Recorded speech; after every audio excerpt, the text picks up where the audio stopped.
We are live. Hey, good morning, good morning, good morning, good morning.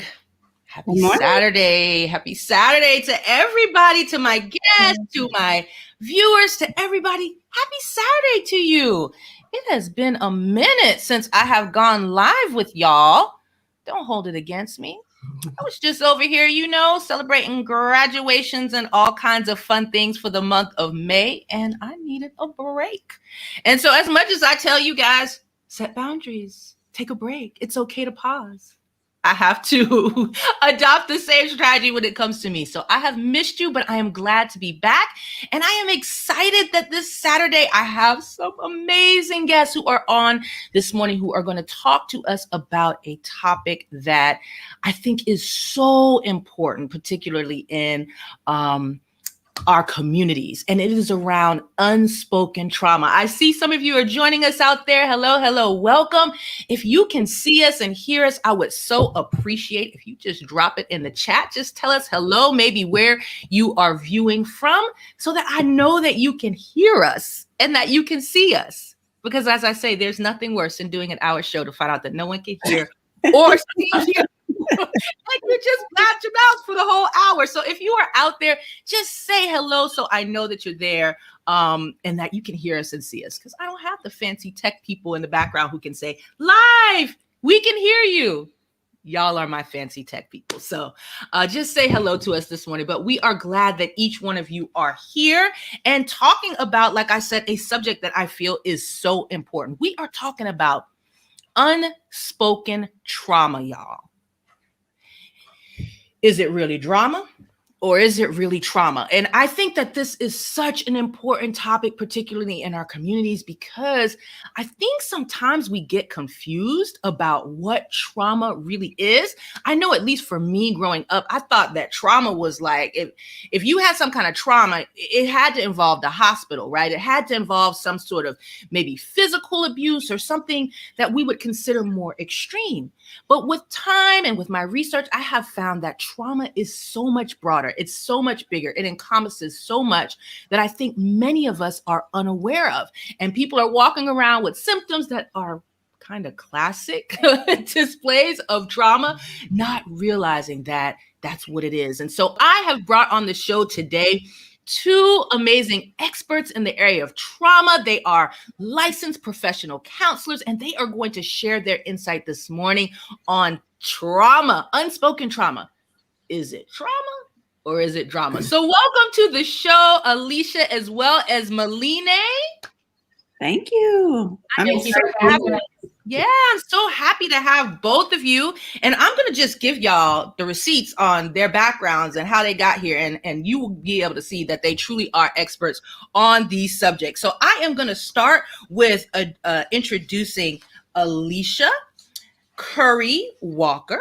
Alicia is a licensed professional counselor. She is also an author. She has over 25 years of experience in the area of counseling. She's counseled hundreds of people dealing with issues that range in diversity, from anxiety and trauma to parenting and marital relationship issues. And she has forged a path on several roads to infuse her passion for mental health and wellness, resilience, and self-care, which she calls soul care. I'm really excited about hearing about that. She has published numerous articles on self-care, mental health, wellness, spiritual wellness, marriage, and relationships. And she's even written not one, y'all, but two books. She is an author 2 times over. She has written a book for couples, co-authored a book for couples called I Love Being Married, a guide to divorce proofing your marriage. And her new book came out in December of last year, in the middle of the pandemic, girl. You was doing it. And it's called Soul Care, a guided prayer journal and planner for women. Alicia's been married for 22 years. She has 5 children, beautiful children, and they have endured some soul-shaking events, which has really fueled her passion even further to motivate and inspire others to live the life they desire and deserve. I am excited to talk to you, Alicia Curry Walker. Thank you and welcome to the show. Thank you. Next, I am going to introduce my second guest, longtime friend. I have known Meline at least 25 years. Yeah.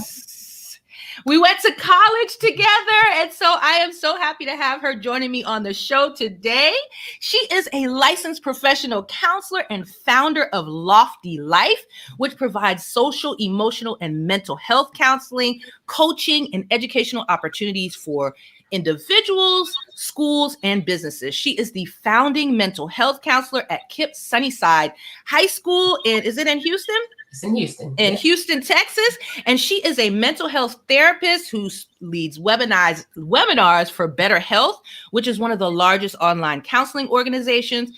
And she uses the integrative counseling approach with an emphasis on cognitive behavioral and solution-focused therapy. So she has counseled adults, adolescents in areas from social, emotional, mental health challenges, stress, anxiety, depression, grief, trauma, self-harm. She's done it all. And so we are happy to have her here. She's got her Master of Education in Counseling from the University of Houston, an MBA from the University of North Carolina at Chapel Hill, and the Bachelor of Arts in Economics from Spelman College. And she is living in Houston right now with her teenage son and daughter. Welcome to the show, Meline. Thank you, Naja. I am so happy to have y'all here today. And as I was really thinking about, after taking my little hiatus for a few weeks, what did I want to come back on this show and talk about? And I thought trauma would be a great topic to talk about because I think it would surprise a lot of people, some of the research and information that I have found about trauma. And hate to say it, but sometimes I'm seeing people out here in the public and, some people are saying, oh, they just a little bit off or they just so dramatic. And I'm looking at them and I'm like, there could be something else going on here. And I found actually with my own self that was something that was happening. I did not find out until I was an adult that some of the symptoms that I was experiencing were as a result of childhood trauma that I would have never called trauma. That was my first time actually here. I was like, trauma? Child, that's just how we do it. That's how we grow up in our communities. That's how Big Mama does it. That's how your mama do it. What you talking about? And so to come to find out that some of these behaviors that I thought were normal actually could lead to trauma, and then some of the behaviors that come out of it was surprising to me. And the more I researched, I found out that 70% of adults in the US have experienced some type of traumatic event at least once in their life. And that's according to the National Council for Behavioral Health. And so I was like, 70%, why are we not talking about this more? We hit 70%. That's just up there. I couldn't believe it. So I wanted to make sure that our guests, that our viewers could, we want to be in the category of people who are informed and know what's going on. And so that's why I thought that this topic was of particular importance today. So y'all know how I do. I want to get right to the questions. So let's start with the basic questions. Y'all, what in the world is trauma? I'll jump in. So trauma is basically anything that affects your total well-being. So the way you think, the way you act, the way you view the world, the way you view other people, the way you view your relationship with a higher power and God, it basically overwhelms your ability to cope.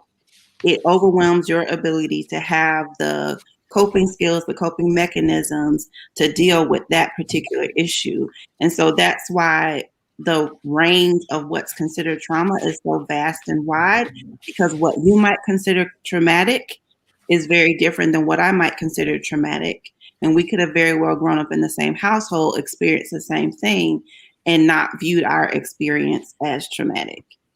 That's such a good point, because that's what I definitely found out with trauma. Everybody was looking at me like, girl, that was nothing. What you talking about? It was like there was no place or voice for what I had experienced. And then I started thinking I was crazy. Like, well, I grew up in a household with 4 other siblings. Why am I the only one that is experiencing trauma as a result of it? Meline, can you share a little bit, like, why is it that, like Alicia said, 2 people, 3 people, 4 people can grow up in the same household and all of them walk away. Some may feel like it was traumatic and experience trauma as a result, and the others just not. Well, before even going to that, I also wanted to add with trauma, with how people define it, how people experience it. Often people think it's just the event. Just the event is the trauma in itself, when it's really how we respond to the event and the experience that we have as a result of the event. So when you're talking about how different people growing up in the same household, they are all different individuals. So if I grew up in a household where my parents argued all the time, the way that I was born, what I was born with, I could just have, we call the resiliency gene, but it's not, it's some people are just more resilient than others. They're just born that way, the nature versus nurture. So someone arguing all the time could have absolutely no effect on me. Whereas my sibling, hearing someone argue all the time, it might affect them completely differently. They might shut down, they might turn within, or they might be more reactive and responsive and aggressive. So it really just depends on the individual and their individual makeup versus what the actual experience and the response to their experience is. That's really good, and I think very helpful into trying to understand why, some people it is a trauma and to others it's not. So as I was kind of thinking about, I was like, so is trauma like the same thing as abuse, or are they separate? Like, help us understand, because there's so many. I know y'all are all technical and have all these technical terms. The lay people out here, we just trying to understand enough to be able to figure out what we need to do with our lives. So help us. Like, is abuse and trauma, are they the same, or can you give us some clarity around that? Abuse can be a traumatic experience. So some people just, abuse in general, yes, it's a traumatic experience, and the impact can have on prolonged, ongoing trauma. But to say just abuse equals trauma, abuse is a traumatic experience, if that makes sense. I got it. Okay, so under trauma, we could have abuse, we could have, give me some other ideas. Under the death. Grief can cause, someone dying can cause a traumatic experience. Someone being ill, like prolonged illness, can be traumatic. A hurricane, any kind of natural disaster can be traumatic. What about caretaking? Oh, shoot. Yeah, that can be. And that's a very good example of someone might not think that's traumatic, but yes, if you are, say, an elementary or teenage child who is responsible for the ongoing caretaking of, especially a parent or even a sibling, that can create a traumatic experience. Having an ill sibling, and you are the one who then has to, with a couple of our friends, actually, they're young kids and their siblings are responsible for not only being there, like emotional support for their sick sibling, actually donating blood or donating a kidney, things like that can be traumatic as well. Got it. You're exactly right. I mean, it's a huge umbrella or gamut of what can be considered traumatic. That's really good. And I see Lavette Franklin is on here talking about collective trauma, right? Which a lot of us are probably experiencing now as a result of the pandemic, racial injustices. Alicia, you want to talk a little bit about collective trauma? I was thinking that. So thank you to whoever the responder was in the comments. But I was definitely thinking about that. COVID-19 has definitely been a traumatic event for a lot of people. And even if the experience overall wasn't traumatic, there were times in this whole year and a half where, when you go back to what I said about overwhelming your ability to cope and turning off the part of the brain where you're thinking, impacted a lot of people during this pandemic. And then the collective trauma that we as African Americans, people who are people of color who've experienced all types of historical and intergenerational trauma, we have a collective set of traumas that are different, and which is why we act and react differently than other people might in the same circumstances. So say it again. Say it again. Say it again for the people in the back, right? Because sometimes you're looking at a person and how they're responding to a situation, not recognizing that just because you haven't had historical experience equivalent to them and how they responded and internalized that experience, that is actually impacting how they're responding in their present. And I think so often that is missed, overlooked, minimized when it comes to our communities. And I'm glad you mentioned that, because that made me think about the cultural side of this, just how we were raised, like community wise. A lot of times in the African American communities and people of color, we have certain ways of doing things, and we don't recognize a lot of times that those behaviors could be a manifestation of a trauma on the person inflicting it, right? Also, then not recognizing the traumatic impact on the person who is experiencing it. I can recall growing up and just hearing things like, girl, ain't nothing wrong with you. You're fine. Get over it. I went through so much worse than you. You would have never made it if you had grown up with my parents. Just a lot of minimizing and shutting down and silencing. How does that kind of behavior impact someone who is internalizing an experience as a trauma when external forces are basically invalidating, shutting down, minimizing that experience for that person? Well, there's a book called Post-Traumatic Slave Syndrome by Dr. Joy DeGruy. It is something that I think everybody should read, whether you are a therapist, a counselor, whatever. It's a book that really encapsulates our experience as an African-American culture and how the passing down of behaviors and things that we consider to be a part of just our culture were things that were passed down for survival. Really, to keep us safe. So some of what you just described was maybe what someone might have done when the slave master was coming to get your child. You would downgrade them or try to make them less than, so that the slave master wouldn't see them as a prized possession and they wouldn't take them. And this is now translated into the behaviors that we have today. And so some of the ways that we react and act are behaviors and things that have been passed down out of resilience to keep us safe, but some of them really aren't healthy or useful anymore. And so even in your own homes, just being intentional about looking at everything and saying, what of this is still useful for us? What of this is helpful for me? What of this is going to help my child or my children continue to thrive? And if it's hurtful, being able to see it and say, I don't need to be doing that anymore. That's good. Did you have anything you wanted to add, Melina? You look like you did. Yeah, two different examples, because I'm just hearing it going all the way back to slavery is like mind-blowing, especially when you talk about something as serious and traumatic as rape and sexual assault. So I've had way too many of my students who have been sexually assaulted at some point in their life. And a few of them, when they have told their moms, the way that their moms just really minimize it is disturbing, to say the least, because their moms often say, it happened to me, it's no big deal.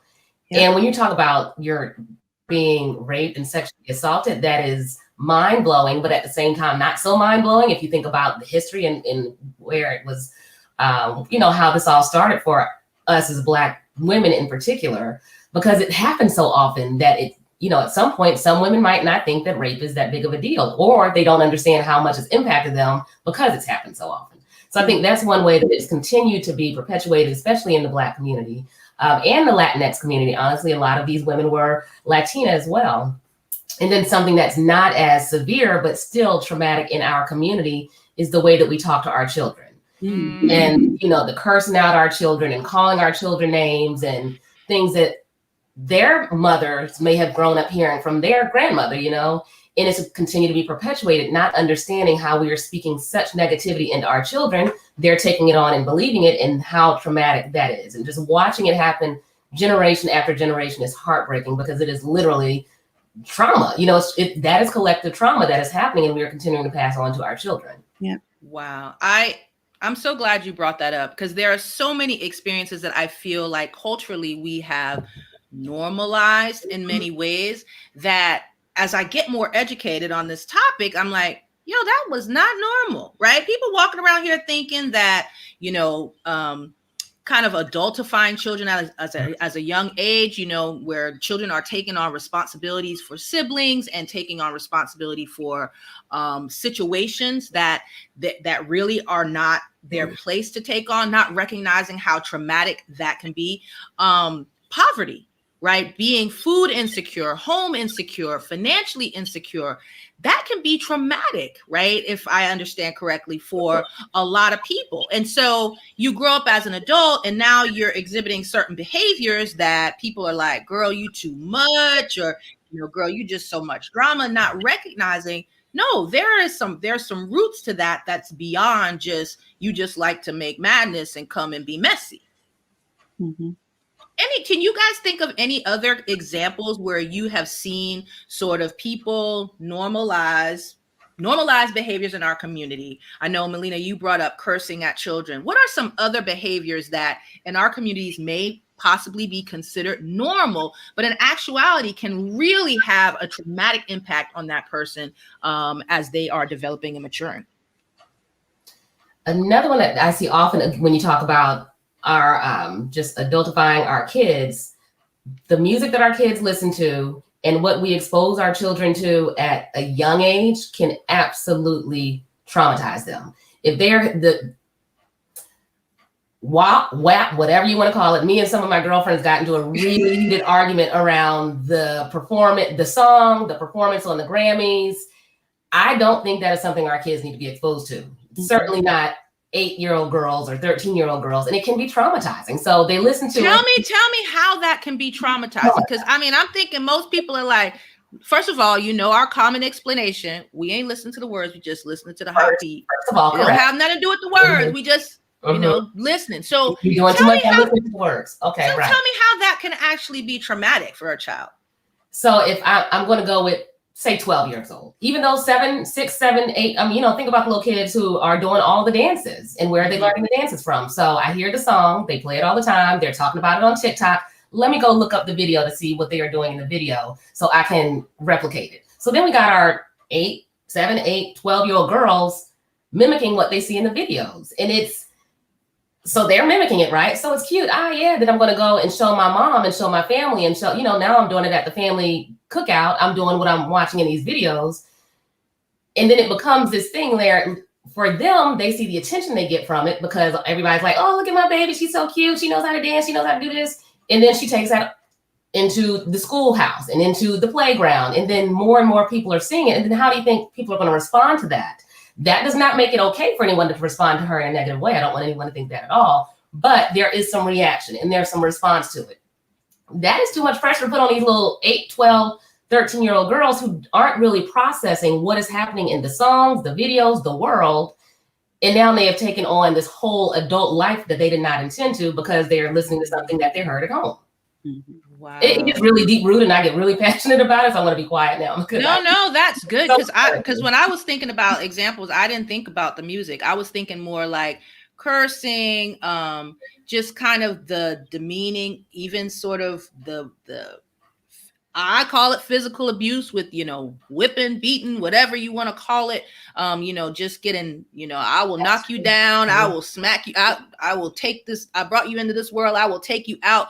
These kinds of things that, people say kind of in jest, not recognizing that how a child is internalizing and processing that can really invoke a sense of fear, instability that in adulthood could be trauma. What are your thoughts on that, Alicia? I definitely agree with that. I think about times where I've done some trainings with around trauma, and one of the indicators that I use during the trainings is called the adverse childhood experience. It's a huge study about the different types of trauma that we as a collective community have gone through, not just Black people, but people in general. And so there are 10 different indicators on this survey. And inevitably, when it's asking about physical abuse, I'll have a Black person ask me, well, what do you mean by that? What is the example of that? How is that? And I can't sway their answer in any way because I want them to get what they feel is the right answer. But I just ask them, how did you view it? Well, that's just how, we were raised, or that's just how so-and-so did it. But then you as an adult have to decide, well, really, was it harmful for you? Did it make you feel less than? Did it make you feel like you didn't have a voice in the matter, that you didn't have a choice in the matter? Did it make you feel like you had nowhere to go, nowhere to turn, that you couldn't go to them? Even as you were saying, Naga, in some of the ways that parents speak to their children, you talk about, in adulthood, the term that's really big right now is imposter syndrome. Like, if you want to connect it even to that, if my mom is constantly telling me, you're no good, or you're not going to be good at that, or why are you even trying, that's the tape that's going to play in my head over and over again. So even if it was seen as benign, not as a big deal, those words, those things, those actions we say and do are a filter, and they continue to play over and over again until people become aware of, that's really somebody else's voice. And that's not exactly how I feel about myself. And it can continue to prolong the trauma or prolong the negative effects of what was done or said to us if we aren't realizing the impact of all of these things on us. And because if you want to think about the world of therapy, Black people are sort of new to it. You know, having the ability to really process all of this hasn't been an option as something that we would normalize or use. So more and more people are going to therapy and figuring it out and understanding that maybe what I experienced as a child wasn't the best. How can I take it and make it different? And then how can I use it for my benefit? That's good. Yeah. And so how would somebody know that maybe some of the behaviors that are manifesting in their life could be related to trauma? Because for me, when I realized that it was the root of what I was experiencing was a result of trauma, and like Maline said, it was actually ongoing trauma. That's, I think, part of the reason why I didn't realize and recognize it as trauma, because it wasn't one event. It wasn't just like I was in a car accident and that was over, and so I experienced trauma. It was a situation where I felt repeatedly felt very vulnerable. The situation was very volatile. I wasn't sure. I was on eggshells, because I wasn't sure how that person was going to respond. And that was sort of a repeated thing. And I didn't realize that had converted into trauma. But then I started experiencing certain symptoms, right? I started having panic attacks as an adult. Never had a panic attack before. It just kind of seemed like it, in my mind, came out of nowhere, right? So it was like, oh my goodness, what's going on here? And then that's when a therapist said, there may be some trauma here that you might want to explore.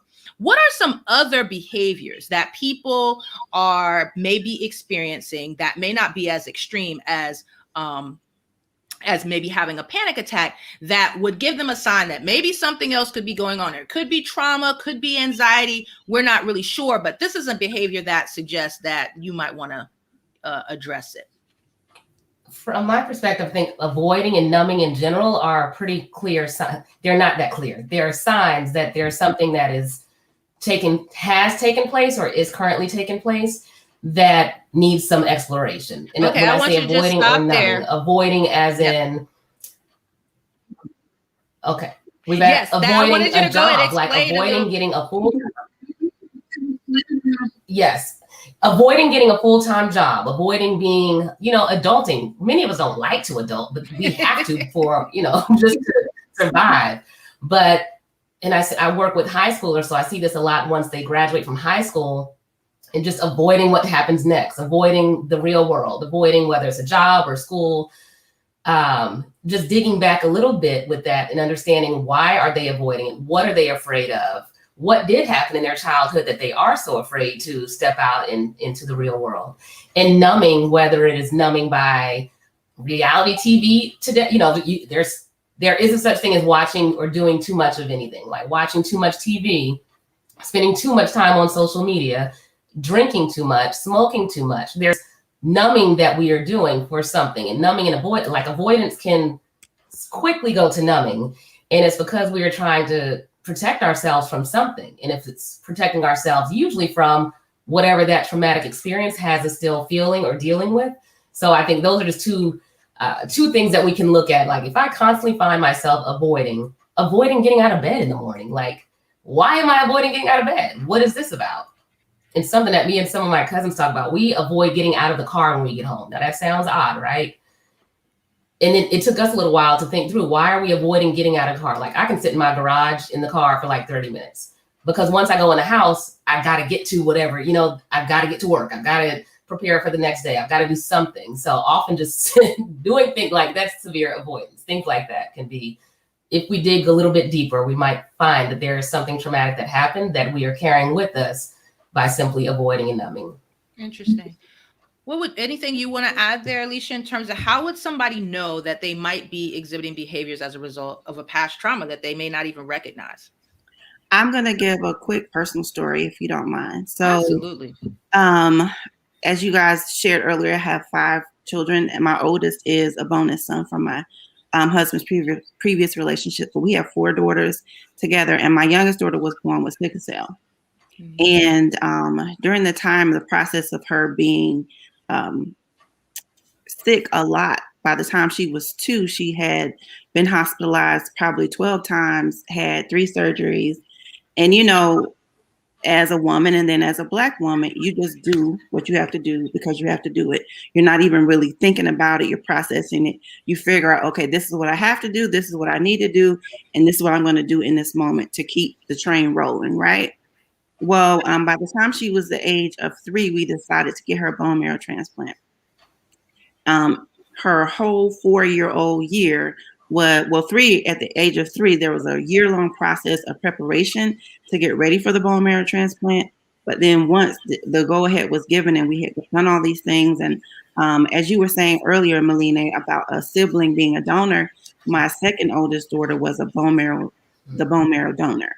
And it was a quick thing for her. It wasn't like a long drawn out process, but I'm saying all this to say that in the moment, taking care of her in the process of the bone marrow transplant, I didn't realize I was traumatized, right? So in order for her to get the bone marrow transplant, she had to go through 8 days of chemo.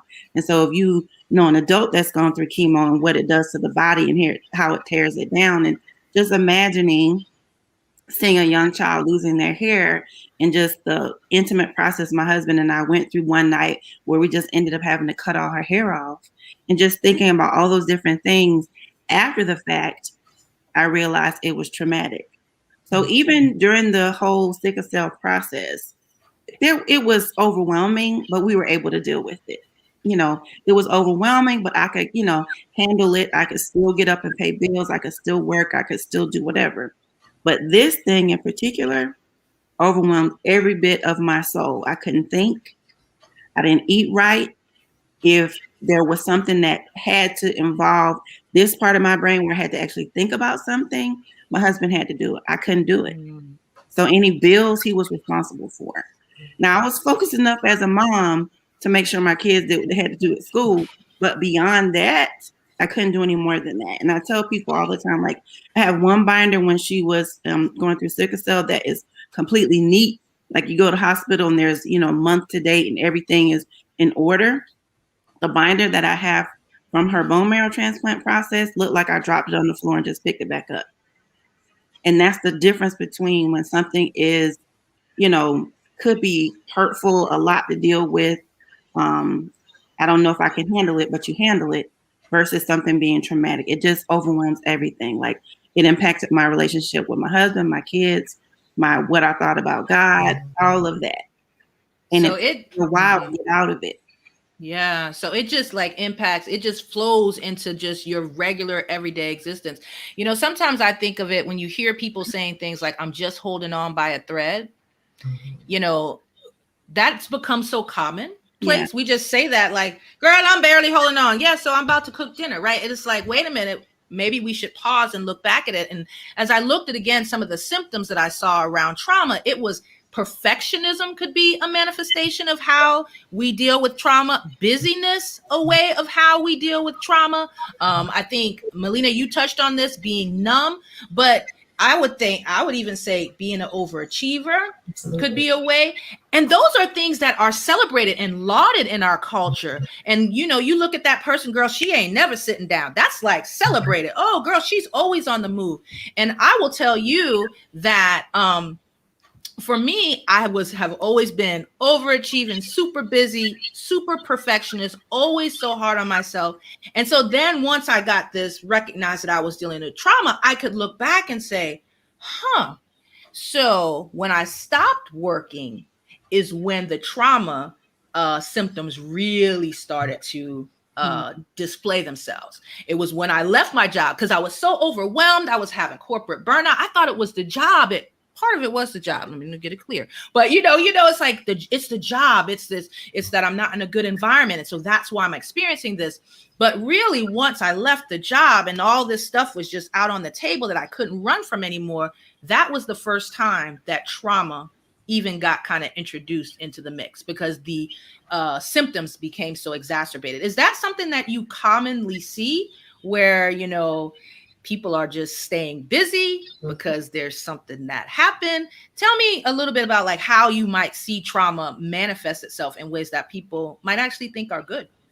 Well, what you were just saying, Naja, is so very common, because if you think about it, most traumatic things that occur are out of your control. You have no control over that thing happening to you. So people then take that notion or that feeling and then try to control other parts of their environment that they have control over. So your perfectionism or somebody's perfectionism or making sure that they have control over everything else can be and is a manifestation of it. Like, even if you think about at the beginning of the pandemic, when they said, we're not sure what's going to happen, people started freaking out, people started panicking. What did they do? They tried to toilet paper. Control, and they went to the grocery store and bought up all the toilet paper. They bought up all the food, because they could control their household. They could control what was going on there, but they couldn't control what the government was going to do. They couldn't control what you as neighbor was going to do. So in a state of fear or panic, I'm going to do what I can do to make sure that my sanity or my family is taken care of. So having a sense of control over the situation, just being hyper vigilant, like, as people say, as a Black term all the time, my head has to be on swivel. Some of that is a generational thing that's passed down, because we do have to watch our backs. We do have to look over our shoulders a lot. But, having it even manifest even more of, being distrustful of other people.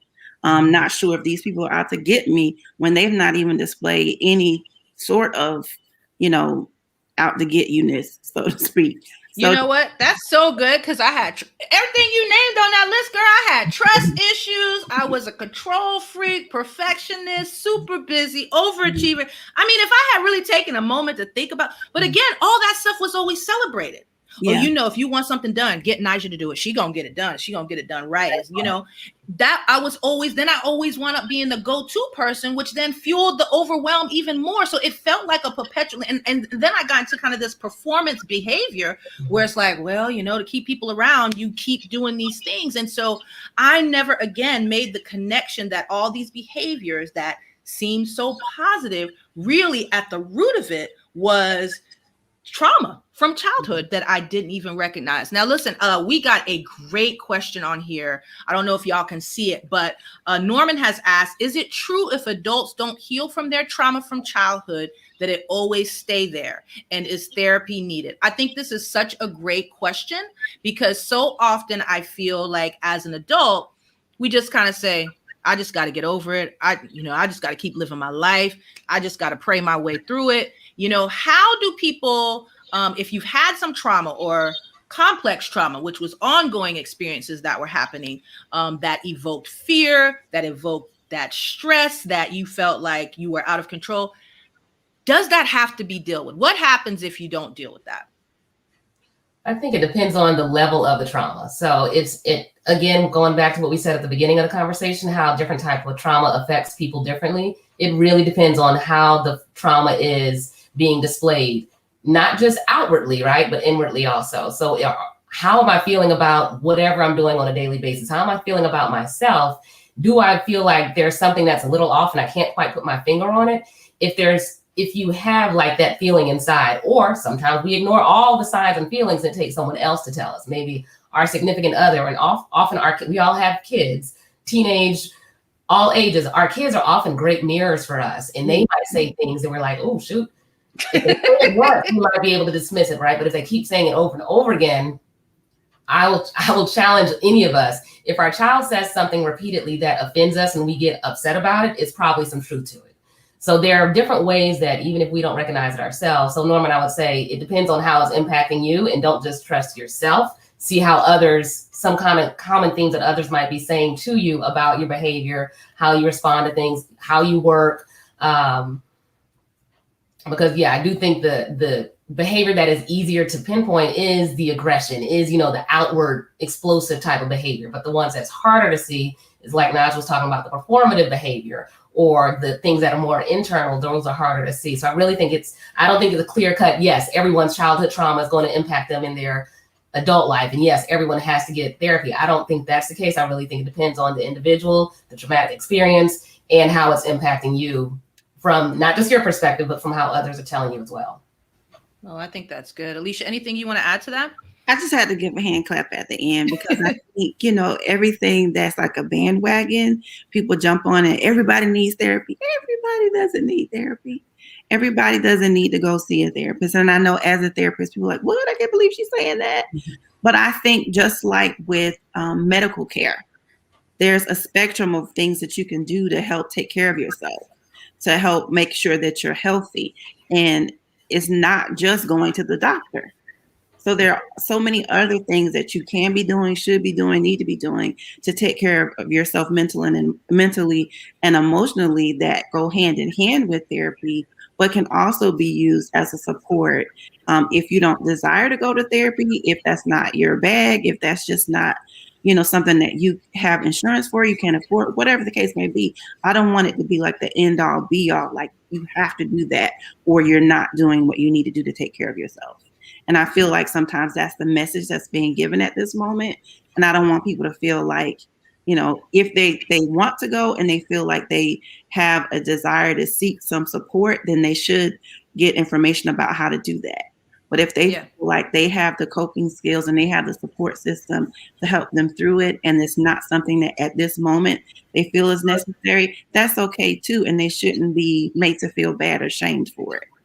So I guess the short answer would be, how is this impacting your everyday life? Is the trauma you experience impacting your everyday life, either externally or internally? Externally, maybe you're irritable all the time. Maybe you're having outbursts. Maybe you're having stomach aches or backaches or headaches, or maybe you are not expressing interest in everyday activities that normally you'd be interested in. Those might be some outward manifestations that something is going on that's not being coped with in a healthy way. The internal ones, which are a little bit harder to see, right? Maybe y'all help me out. Maybe feelings of overwhelm, feeling like, what would be the internal ways that someone might be able to know, hey, I might need to get some help with this?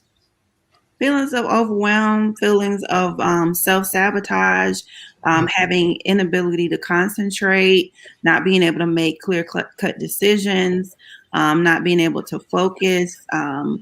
Trauma in and of itself definitely impacts your ability to adult, because it affects your executive functioning. So if you feel like an adult that's kind of like going in circles and you can't seem to kind of get out of that, there may be some trauma that's associated with it. But just some of those things that you mentioned. And again, I'm big on how trauma impacts the brain and the ability to think, process, make decisions. If you are constantly falling behind on bills, like the really concrete, nitty gritty kind of stuff. Hey, if you somebody that regularly making really bad decisions, could that be a result of some sort of trauma? Like, people are like, why do you keep doing that over and over again? Like, could that potentially be a sign that something else is going on there? It could be, and it could also be a learned behavior, and it could also be endemic of like the parenting styles that people have today of helicoptering, where they don't allow their children to make decisions. Oh, I think I'm glad you said parenting too, Alicia, because when we were talking about if trauma, how it impacts our daily life, what about how it might impact how we are treating other people, especially people we live with, or we're in a relationship with, or we work with, right? If I'm constantly snapping at a coworker or my children, and they are like, what in the world? But to them, they are now being traumatized because of the way that I treat them because of my unresolved trauma. So it may not be, and we may not notice a difference because I'm getting along fine. I'm getting everything done I need to get done. I'm going to work, but not realizing how I am impacting those closest to me could be really something to look into also. That's good. Norman had another question that if we could just touch on real quickly, because I don't want to skip over it. Do the abused turn out to be abusers? Not all the time. I think that's just like one of those TV movie kind of things. I think, though, if you think about it, behaviors that are learned are easier to adopt and do, but people that are abused don't abuse. And there's so many people that have been abused that don't take on that same behavior. But I do think, as what Maline was saying, it might show up in other ways. You may not become an abuser, but you may have other behaviors that are negative that could be as a result of the abuse that you experience. So that's good. Well, I've seen in the house real fast for that point. So say I'm in a house of abuse, right? So I've watched my parents argue, fight, and my mom be abused. If a house of 3 kids, all 3 could respond differently. One could end up being an abuser, one could end up being a victim of abuse, and one could just be the overachiever trying to keep the peace because they don't want any kind of semblance of the relationship that their parents had. So again, it goes back to how people view things, how people experience things, how people respond. It could be completely different for everyone experiencing the same exact situation. Wow. So trauma. Oh, that's so good. I love that.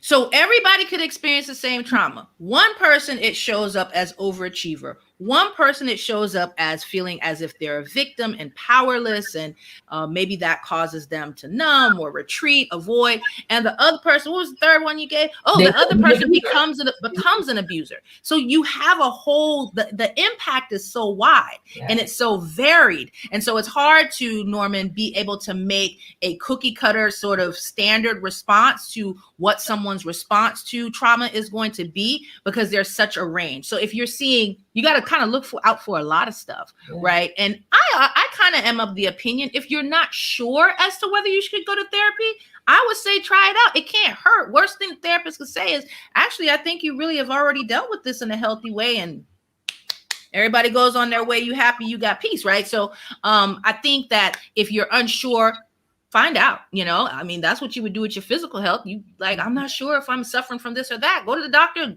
Let them tell you either you are or not. And then that at least will give you some peace as well as some clues. So let's talk about, how do we healthily cope with trauma? We've talked about all the negative ways that it manifests. But if you are now listening to this show and you're like, you may have experienced a complex trauma, something that had been going on for years. Maybe you were in a volatile household. Maybe there was a lot of yelling and screaming. Maybe you were put down regularly. And now you're realizing that some of your behaviors may look like someone who has experienced a trauma. How can you, I know we talked about therapy. What are some other ways, healthy ways, that someone who may have experienced trauma in their life go about coping? Something Alicia touched on earlier was the support system. And I think support systems are underrated, like a good support system. I tell people this all the time: surround yourself with people who lift you up. Surround yourself with positive people and positive experiences instead of the people who are going to make you feel inferior and feel badly about yourself. Great girlfriends, great coworkers, great family members who are supportive and speak positive life into you. That's irreplaceable. So you may not be able to afford a therapist or want to go, all these reasons. But if you have people on your side, like on your team, who have your back, that is immeasurable. Like, we can't even put any kind of price on that, just to have a real good support system. That's good. I'm glad you added to that. And when they talk about, like when the National Traumatic Centers, I think I'm butchering up the name, but one of the major organizations that provides information on helping young people through trauma, the biggest thing they talk about is the one caregiving adult. Mm-hmm. And so having one person be your like sort of cheerleader if nobody else is, right? So even if that's the main thing for young people, I think it's like you were saying, Melina, a huge thing for you as an adult to have those people that are like in your corner unconditionally, in your corner, that are going to help build you up. I think also a part of kind of getting over trauma as an adult is having a sense of spirituality. Having a spiritual center is a huge thing. Having something about your life that you feel like you have a sense of ownership over, a sense of control, a sense of effectiveness that you're good at, something that can help you build yourself up. talking to yourself in a positive way, seeing a positive outlook on things, because trauma can put you in a state of seeing everything through a negative lens. So being able to say, what is it that I appreciate about myself? What is it that I appreciate about other people? What good do I see in the world? Because I've seen the hard or the wrong, but what good do I see? And kind of trying to shift the lens of what was given to you so that now you can have a lens of what you want to have it look like. And I'm big on people creating the life that they want to live with all the baggage and everything else they've been given. But how do you now make it the way you want your life to look? And I talk a lot about that in my book too, because I really believe that if you want your life to look differently, whether you've gone through trauma or not, you have the ability to do it. And it starts with you making a choice to do things differently. Oh, I love that. I love that so much. I was just kind of thinking about some of the tools that I have adopted over the years to kind of help me deal with trauma. And one of the big ones outside of support is huge. Having a group of people that you can be vulnerable with and that you can actually unveil some of what happened to you too, right? Because I had found that I hadn't told a soul about it. Like when we started talking about trauma, it's like, so have you talked to your husband about this? Why would I talk to him? This wasn't even that big of a deal. So right now it's like, holy smokes. Like I realized that I had never even talked to anyone about what had been happening. So I firmly believe in having a support network and really bringing to light what you experienced and stop minimizing it is something that can be helpful as well. Journaling. I don't know what I would do without journaling. It is such a healthy, easy Dollar Tree, it could be free too, as long as you got some paper at the house, right? Where you are just processing and purging, kind of what your experience was. And one of the things that I encourage people to do when they're journaling is to go back and reread that journal and try to identify if there's some untruths that maybe you may be believing as you shared your feelings about that particular circumstance. Mm-hmm. And then, like Alicia talked about, then using that positive talk to come back and affirm, like, let's tell the truth about this thing. This wasn't my fault. This was out of my control. Because sometimes we find out that we are believing a lot of lies that kind of keep us in this perpetual cycle of kind of reliving those experiences that is unhealthy. Exercise, y'all.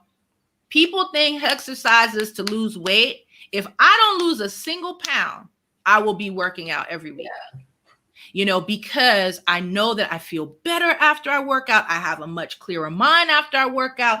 It is one of the most powerful ways to relieve stress, to deal with stress, and just taking time. Like for me, silence is also really important. Mm-hmm. Just sitting in some silence can do wonders, because I think a lot of times we don't recognize we have sensory overload.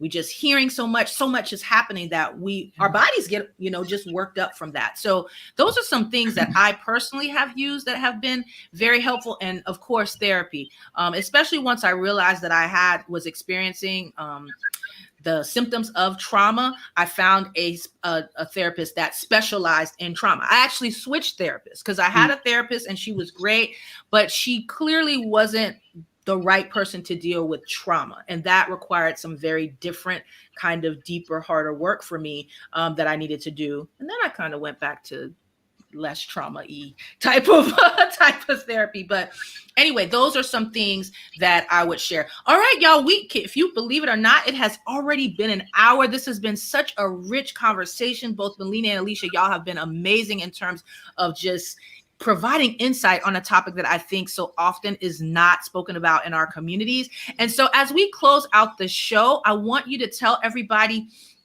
where can they find you? Okay, because they've heard you today and they're just like, ooh, I probably need to talk to that Alicia or Melina, because there's some things going on that I didn't realize was going on.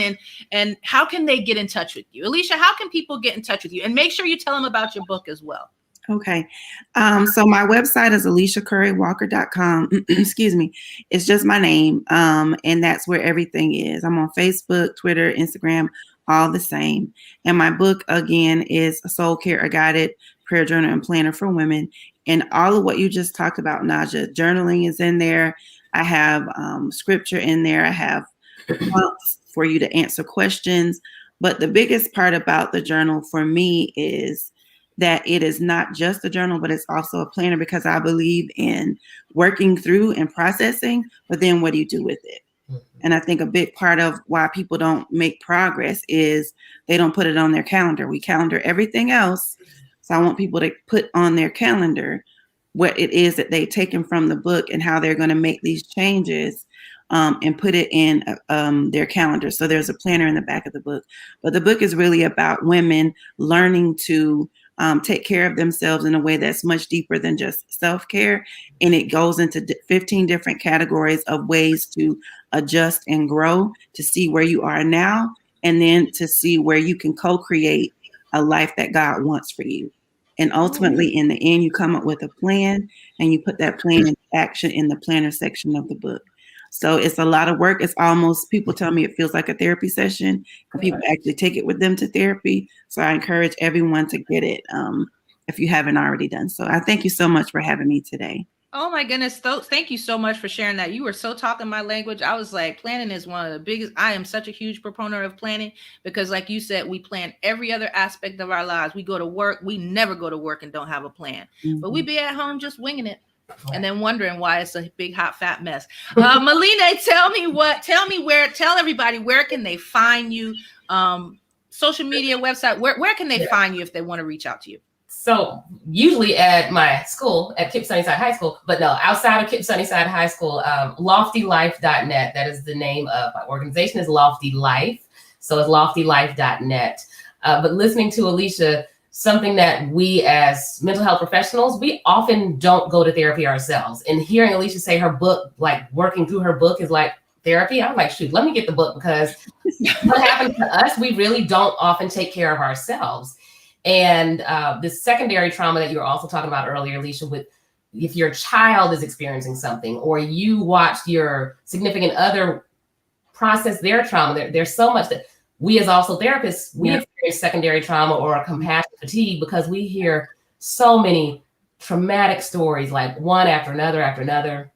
We can get secondary trauma from that. So I think it's extremely important that we, no matter what your line of work is, especially if you're a caregiver, a parent is a caregiver, so we take care of ourselves and how we might be experiencing someone else's trauma and how it traumatizes us. So I am going to get the book, Alicia, because I think it sounds awesome. Thank you. Absolutely. I could not agree with you more. Get the book. It sounds like it is amazing. I will be making sure before this, the next few minutes this show is over, that I hit Amazon. Make sure, say the name again, Alicia, so that everybody knows the name of the book. It's Soul Care, a guided prayer journal and planner for women. Awesome. By Alicia Curry Walker.